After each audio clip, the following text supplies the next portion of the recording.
आज सकाळी उडीद वाळवायला टाकला, मग आवरलं आणि थेट आष्टीला निघालो.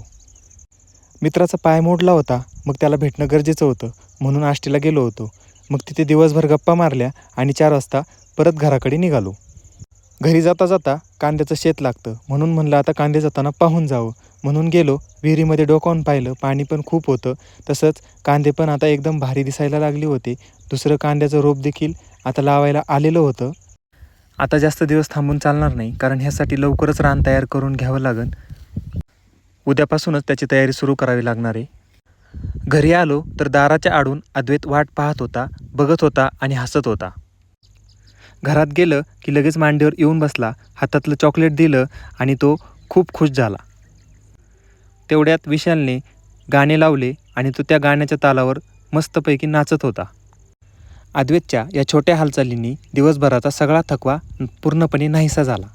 खरं तर मुलांच्या नाचण्यात आणि हसण्यातच खरं सुख लपलेलं असतं. त्यानंतर त्याच्या काकाला पण म्हणायचा, तुम्ही पण नाचा. मग काय, विशालने त्याला खांद्यावर घेऊन डान्स सुरू केला. आरतीची वेळ झाली की अद्वैतला थोडा पण दम निघत नाही. मग आम्ही संध्याकाळी सगळ्यांनी मिळून गणपती बाप्पाची आरती करून घेतली.